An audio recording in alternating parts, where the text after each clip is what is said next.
Entitled parent calls me a pedo after I don't leave public gym. Today I, male 18, went to a local outdoor gym. It's a fairly basic setup, a few bars to hang off, some planks to jump onto and parallel bars. I like to do a workout after uni most days. Today was no different. I got into my workout gear and ran from where I'm staying 8 am to the outdoor gym. I was the only one there when I got there. Just like normal, occasionally there will be one other person. After about half an hour, a mother with a few kids came. The kids would be between 3 to 5. They started playing on some of the bars and stuff as kids do. I was fine with that. I just didn't use those bars in my circuit. While working out, the mother kept looking at me. She would have been mid-20s 30s. After about 10 minutes she came over to me and said, "Isn't it a bit weird that using a playground like this, mum?" I was confused but responded, "This is an outdoor gym, me. Well, you should go to a real gym so I don't have to worry about my kids, mum. This is here for the community. I don't have an issue with kids being here, but I find it kinda rude how you're asking me to leave me. Well, if everyone is allowed here, how about you stop scaring my kids with your presence? A big guy in the playground is scary, mum." "What do you mean by that, me?" "Well, the way you're here you probably touch kids, mum. I really don't appreciate you throwing around bull like that, me." "Wow, now you're swearing. Absolutely disgusting. My kids don't need to hear this, mum." She then left with all her kids.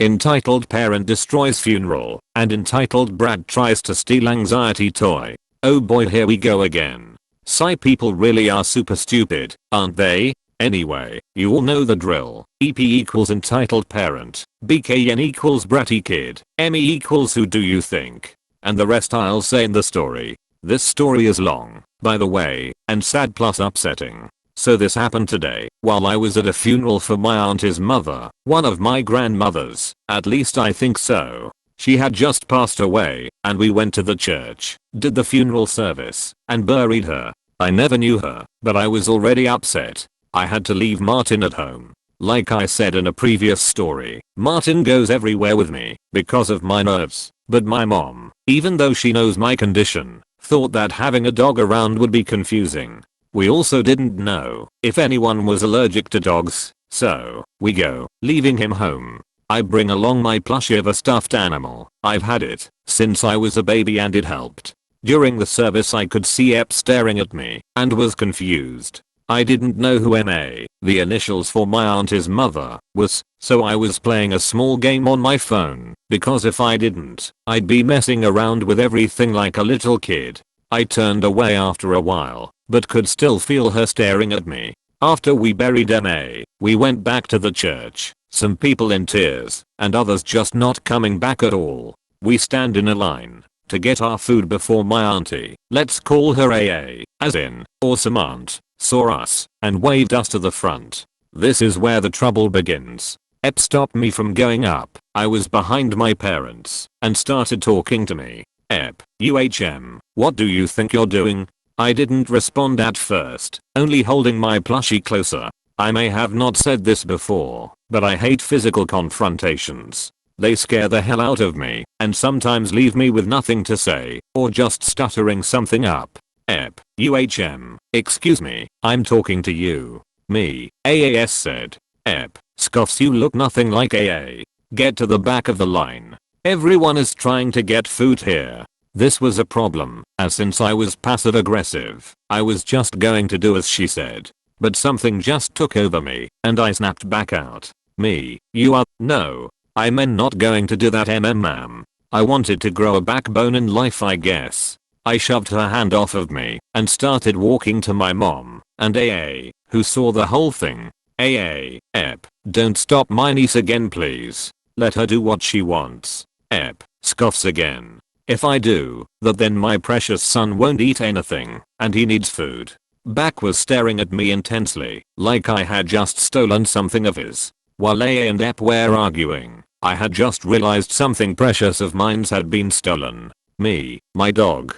AA looks at me, then realizes. Back had switched out my dog for paper towels, and since it felt the same, I had been none the wiser. I start to freak out. I'm pretty sure the thing is a family heirloom or something, when I spot a flash of brown behind BK's back. I tug AA and point to the little brat, who had been trying to sneak away to the bathroom. AA pulls at BK's arm, and he drops my dog. I snatch it up quickly, holding it close, and Ep goes berserk. Mind you, I have on a sticker, not by my design, but my mom made them just for this occasion, that says please, don't talk to me. I will not be able to respond correctly. Honestly, I hate the stickers, and wish she would stop. Ep, give my son back the dog. AA, no. This is my niece's dog. All she wants to do is get food. Ep, she's like 19. I'm very short. How TF did she think I was 19? My younger sister is taller than me. She doesn't need no stupid toy. AA sighs, and very calmly says, AA, I'm sorry, but she has anxiety problems. Since she couldn't bring her regular service dog here, because of some small complications, she needs this toy dog. Maybe if you ask nicely, I'll ask my sister where she got it. Ep gets red in the face, then shouts, Ep, the witch doesn't need the toy. I don't care. If she has fucking anxiety problems, she shouldn't have grown up stupid. I start to cry, scared because of her shouting. I hide behind AA, who doesn't even get angry, but calmly says again, AA, if you can't accept your family, then you can't accept any food we are giving out.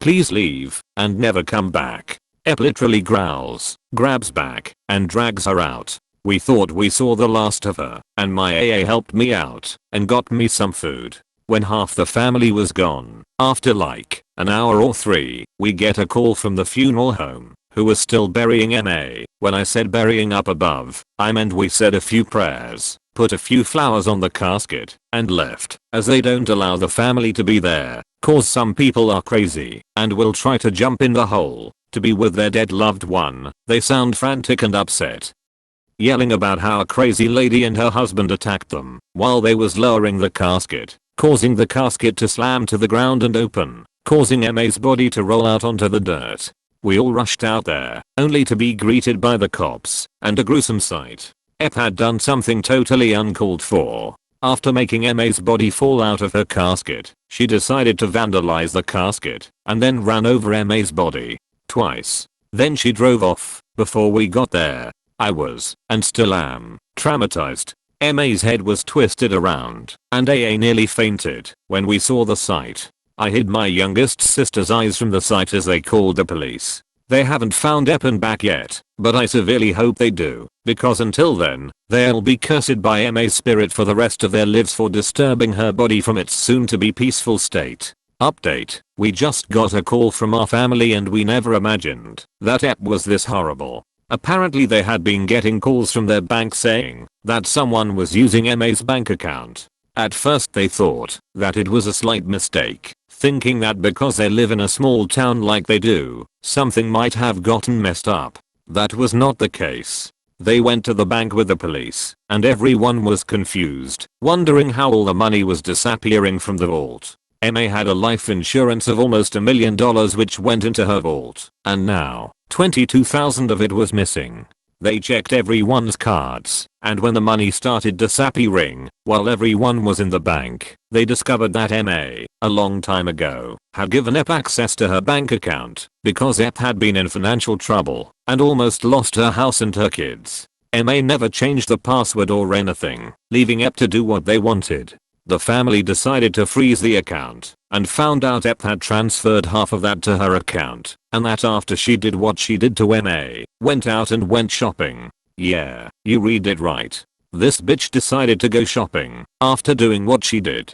I will update when they find her, which they'll do soon, as she's a kind of stupid criminal. Update 2. So, surprise surprise, they caught her. Like I said before, she was dumbly using her card everywhere, and I mean everywhere. They chased her down into Florida and cornered her in a hotel. She and her kid is now in police custody. When AA heard, she drove down and almost slapped the black off of Ep, telling her that she was a disgrace. My mom drove back down to console AA and is going to stay until they tell us the court date. Entitled parent threatens to call the police on me for destroying my own climbing frame. I live by a river, and every now and again the ski club there host events like open days or concerts/parties. They also have a small caravan park for people to stay. Now and we decided we needed to do something drastic, and I called my friend who was good at destroying things. He rushed over with some basic tools, screwdriver, Allen key CT, and we began to disassemble the climbing frame. We got bored of just unscrewing it all, and most the bolts were all rusty, so we started breaking it and snapping bits off. This was when most parents came to see what we were doing. They were all mainly decent people and were just worried about us potentially being vandals, so when they realized that it was us they apologized and left. All but one.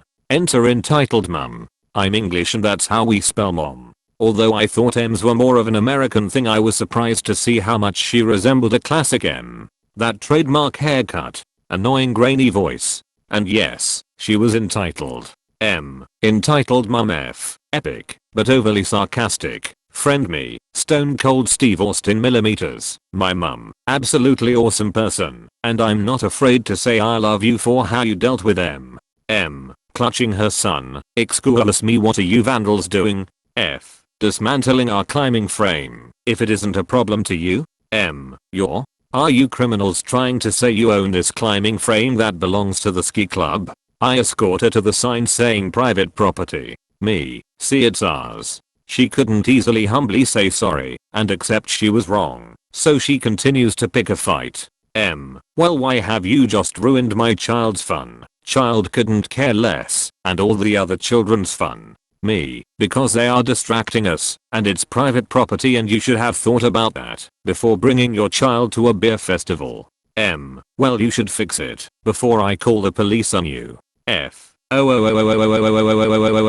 so sorry officer, don't arrest me for destroying my friend's climbing frame. She is red with anger and begins screaming abuse at my friend about how he should respect her and not be an arrogant shit. All the while I was calling my house phone from my mobile waiting for my parents to pick up. When finally my mum answers, I loudly say, hi mum, yeah, this kind lady is having a go at us for breaking our climbing frame and saying that I don't live here. Are you alright explaining? Thanks. She storms over to me and I put my phone on speaker. M. Listen here ma'am, your evil children are vandalizing a climbing frame and denying my child his right to play. Millimeters. Shut up you cow, and look at this. Phone drops to the floor. M looks at our house and absolutely shocked she sees millimeters open the window and begin screaming at her to fuck off and leave our garden and leave us alone before she comes down and hits her with a rake. M's confidence drops and she strides away looking, although she had shit herself, as millimeter shouts wanker and flips her off. It may not be the most dramatic story in the world, but it's proof to at least me that these people exist everywhere, even in a small English village.